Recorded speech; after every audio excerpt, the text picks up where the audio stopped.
guys, put your hands together. Very funny comedian coming to stage, Mr. Timmy Whitzell! Yes! It's me again. Hello. Round of applause for my very, very funny friends, guys. Come on. Wow. We're doing this to promote our show on Thursday night, and every one of them is talking about doing drugs. Every one of them. I don't do drugs, I sell them. Big difference. I know what money is. Let's just get this right out of the way. You can probably tell by looking at me, I'm an uncle.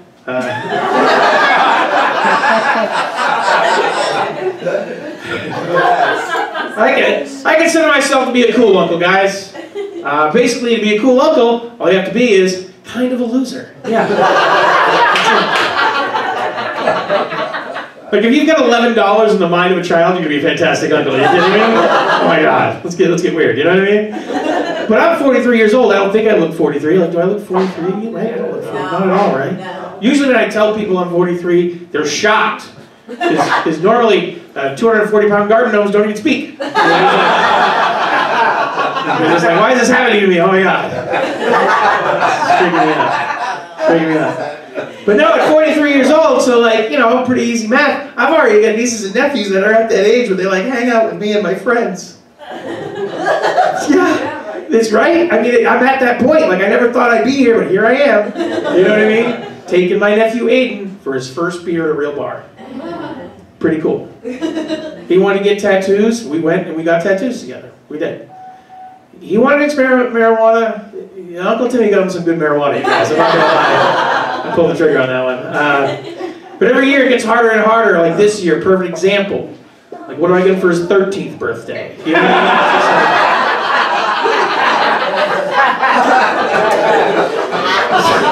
mean? He's already been through so much, little rascal. You know what I mean? What do you want to do next? What do you want to do? Oh my God, their parents hate me. And oh, it's the worst. It's so bad. We're drinking tonight, huh? We got buckets and what are you guys drinking, ladies? Yeah, a little bit. Okay.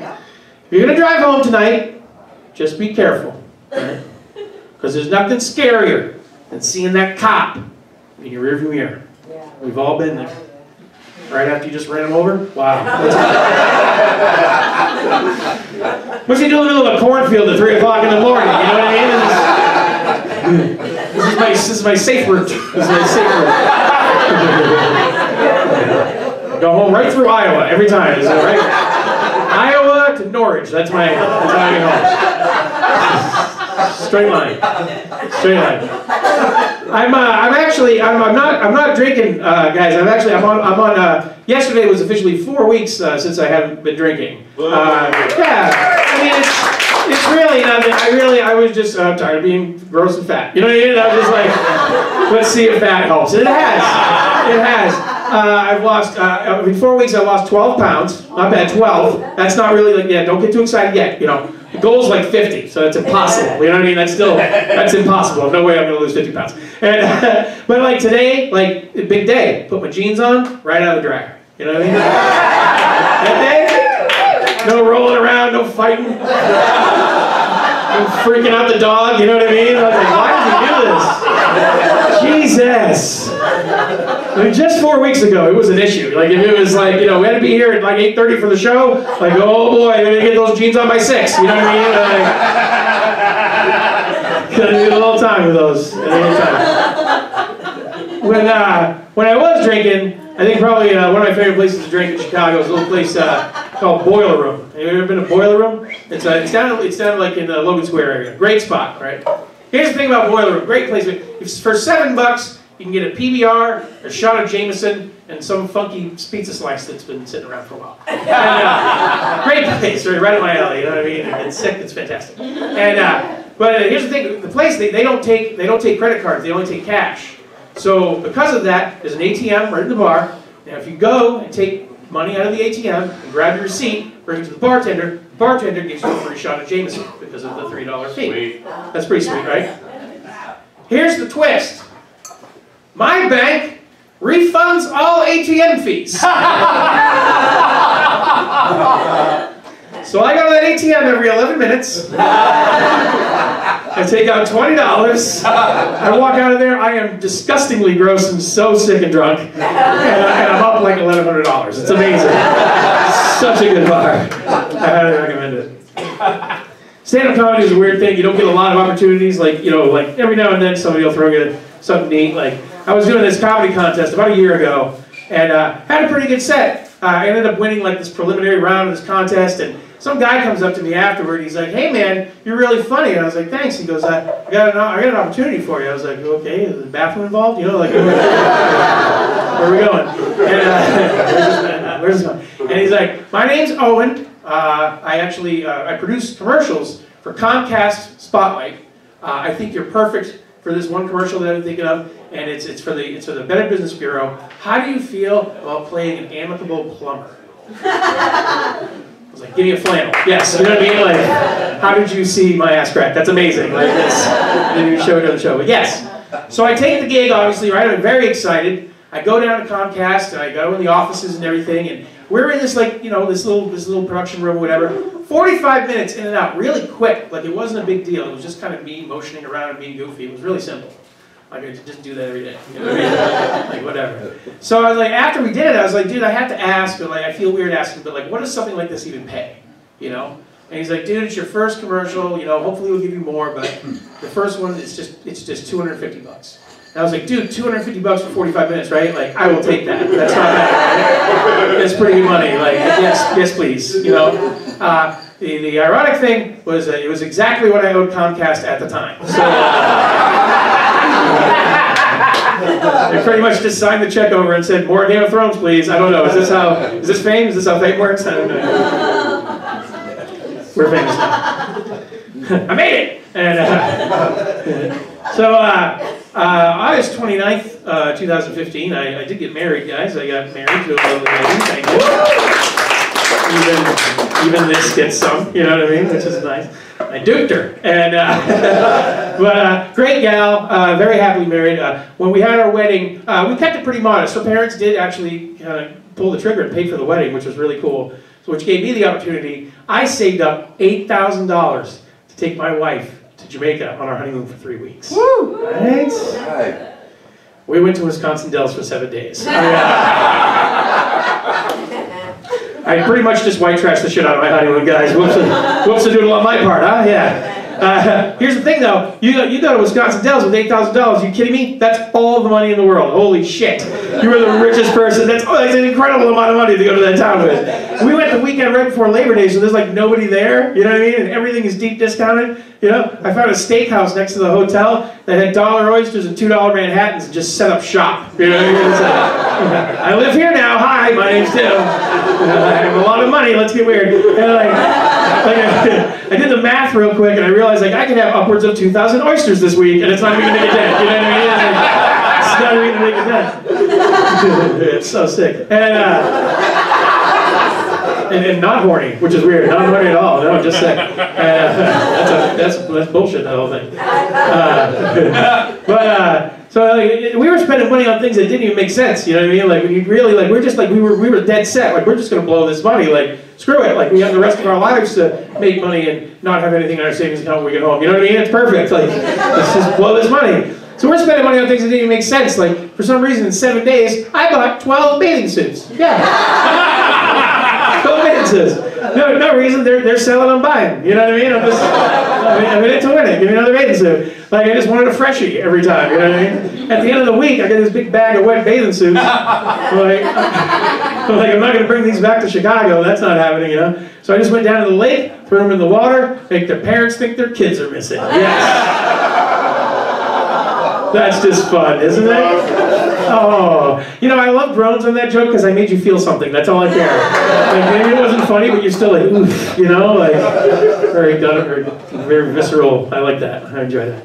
Last day that we were there, last day we were in town, we really did. We went crazy. We blew that money. We ate out every meal, and we really just got super, super drunk and took cabs everywhere. And, like, for no reason. I was like, we need another cab, please. Are you going anywhere? Nope, let's just get a cab. And so the last day comes, no shit. I mean, we were down to about like $150, $200. in my account. Like, it's not like credit cards, like, we're gonna make it home, you know what I mean? But like, so I have 200 bucks left, and I decided to pull the trigger on something that I wanted to do so bad my whole life. And we went and we rented a jet ski. Has anyone ever done this? Have you ever been in a jet ski, guys? Jet skis? Yeah. Right? Yeah, Dude, awesome. that's living, man. That's living. You kidding me? I felt like I peaked. You know what I mean? I was like, this is it, man. You know, this is gonna be so fun. Oh my god. So like, we go through the little training seminar thing. It's really quick. You're like, yeah, sure. You know, we're gonna die. Who cares? And let's get to it. Let's get to it. So we got a two-seater, you know, and I let my wife take the helmet first. Whoops. At this point, I'm just psyched she has double D's to hold on to. You know what I mean? Like, we're gonna make it through this together. Had no idea what a need for speed she had, guys. Didn't know that. She just cranked on the throttle and went straight across Lake Delton as fast as she could. I learned a lot about myself that day. I learned a lot about math. It takes a 175 horsepower jet ski going 43 miles an hour, taking a 90-degree turn left to throw a 240-pound man 17 feet. Those are the very real numbers. Did that half a dozen times over the course of the day, you know? Water at that speed is concrete, guys. Did you know that? It's the hardest goddamn thing you've ever felt. Oh my god. So painful.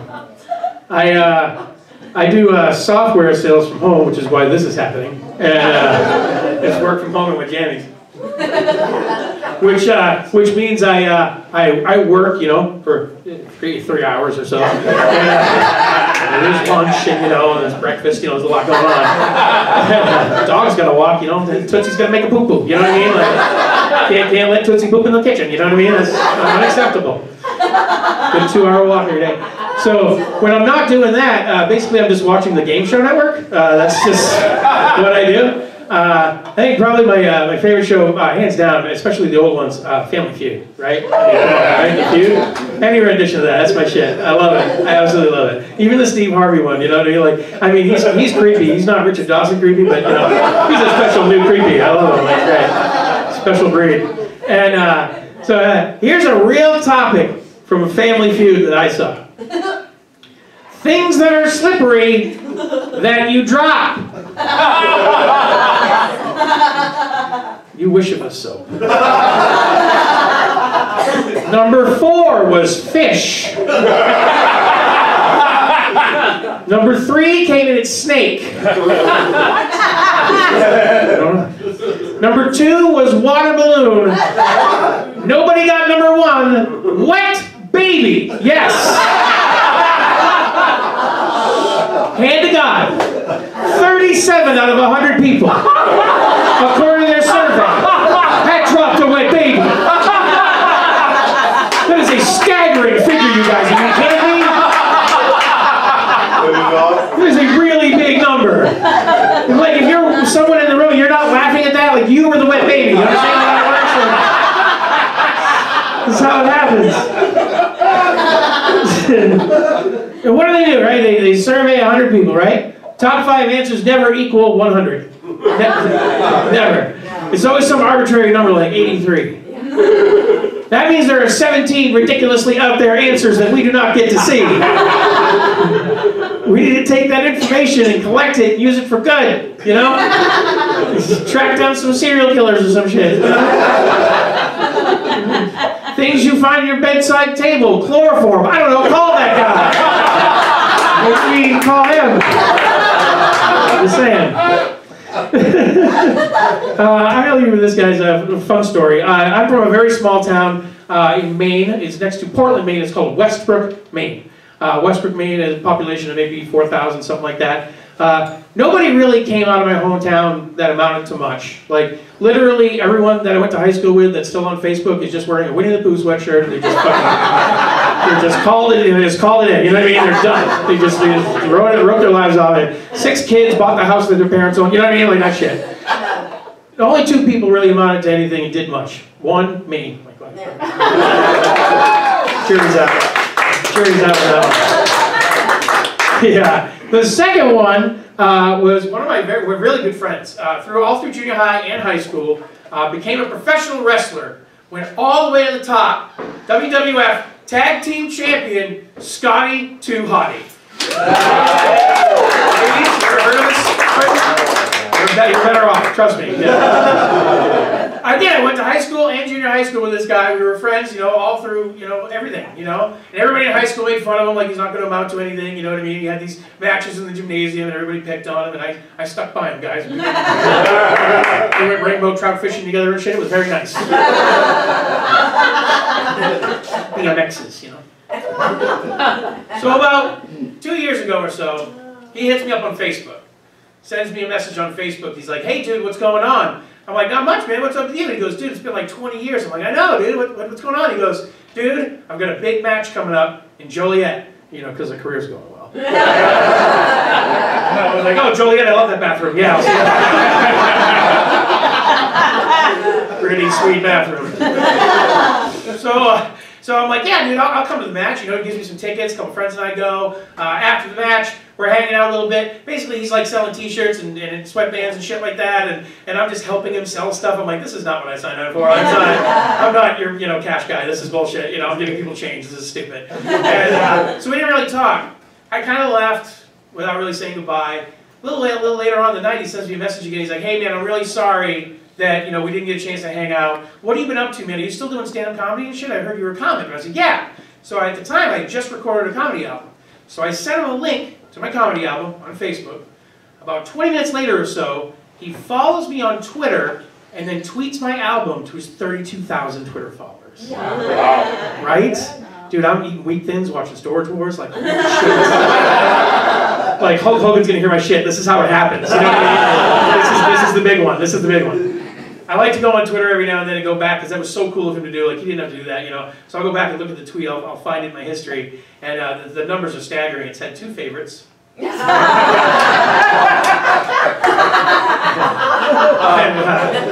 3 retweets from people in this room. Guys, if you take nothing at all from this story, at least take this. Wrestling is fake. Yes. My name's Timmy Whitzell, guys. I hope you enjoyed the show.